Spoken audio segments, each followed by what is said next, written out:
کہہ دو کہ اللہ جسے چاہتا ہے گمراہ کرتا ہے اور جو اس کی طرف رجوع ہوتا ہے اس کو اپنی طرف کا رستہ دکھاتا ہے، یعنی ان کو جو ایمان لاتے اور جن کے دل اللہ کی یاد سے آرام پاتے ہیں ان کو۔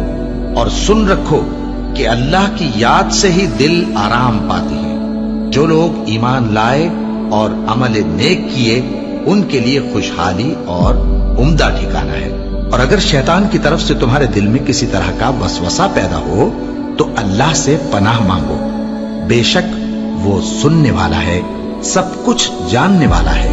جو لوگ پرہیزگار ہیں جب ان کو شیطان کی طرف سے کوئی وسوسہ پیدا ہوتا ہے تو چونک پڑتے ہیں اور دل کی آنکھیں کھول کر دیکھنے لگتے ہیں، اور جب قرآن پڑھا جائے تو توجہ سے سنا کرو اور خاموش رہا کرو تاکہ تم پر رحم کیا جائے، اور اپنے پروردگار کو دل ہی دل میں عاجزی اور خوف سے اور پست آواز سے صبح و شام یاد کرتے رہو، اور دیکھنا غافل نہ ہونا۔ پھر جب تم یہ نماز تمام کر چکو تو کھڑے اور بیٹھے اور لیٹے ہر حالت میں اللہ کو یاد کرو۔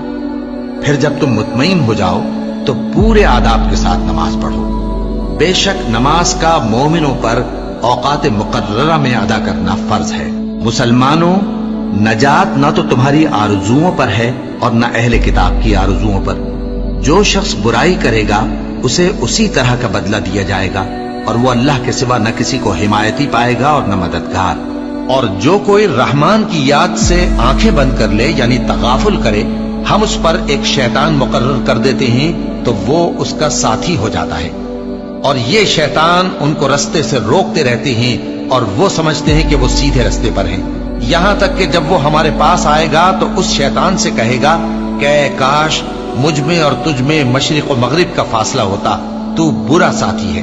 اے اہل ایمان، اللہ کا بہت بہت ذکر کیا کرو اور صبح و شام اس کی پاکی بیان کرتے رہو، وہی تو ہے جو تم پر رحمت بھیجتا ہے اور اس کے فرشتے بھی، تاکہ تم کو اندھیروں سے نکال کر روشنی کی طرف لے جائے۔ اور اللہ مومنوں پر مہربان ہے۔ اور صبح و شام اپنے پروردگار کا نام لیتے رہو، اور رات کو بڑی دیر تک اس کے آگے سجدے کرو اور اس کی پاکی بیان کرتے رہو۔ اے نبی، یہ کتاب جو تمہاری طرف وحی کی گئی ہے اس کو پڑھا کرو اور نماز کے پابند رہو۔ کچھ شک نہیں کہ نماز بے حیائی اور بری باتوں سے روکتی ہے، اور اللہ کا ذکر سب سے بڑا ہے، اور جو کچھ تم کرتے ہو اللہ اسے جانتا ہے۔ مومنوں، جو پاکیزہ چیزیں اللہ نے تمہارے لیے حلال کی ہیں ان کو حرام نہ کرو، اور حد سے نہ بڑھو کہ اللہ حد سے بڑھنے والوں کو دوست نہیں رکھتا، اور جو حلال و طیب روزی اللہ نے تم کو دی ہے اسے کھاؤ، اور اللہ سے جس پر ایمان رکھتے ہو ڈرتے رہو۔ ایمان والو، شراب اور جوا اور بت اور پانسے یہ سب ناپاک کام اعمال شیطان سے ہیں، سو ان سے بچتے رہنا تاکہ تم کامیاب ہو جاؤ۔ شیطان تو یہ چاہتا ہے کہ شراب اور جوئے کے سبب تمہارے آپس میں دشمنی اور رنجش ڈلوا دے اور تمہیں اللہ کی یاد سے اور نماز سے روک دے۔ تو کیا تم لوگ ان کاموں سے باز آؤ گے؟ جو شخص نیک اعمال کرے گا، مرد ہو یا عورت، اور وہ مومن بھی ہوگا، تو ہم اس کو دنیا میں پاک زندگی بسر کروائیں گے اور آخرت میں ان کے اعمال کا نہایت اچھا صلہ دیں گے۔ سو جب تم قرآن پڑھنے لگو تو شیطان مردود سے اللہ کی پناہ مانگ لیا کرو۔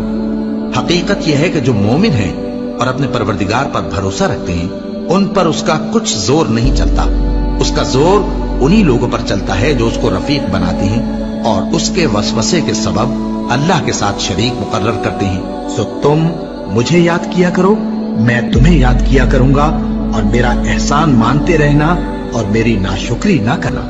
اے ایمان والو، صبر اور نماز سے مدد لیا کرو، بے شک اللہ صبر کرنے والوں کے ساتھ ہے۔ اے اطمینان والی جان، اپنے پروردگار کی طرف لوٹ چل، تو اس سے راضی وہ تجھ سے راضی، سو تو میرے خاص بندوں میں شامل ہو جا اور میری بہشت میں داخل ہو جا۔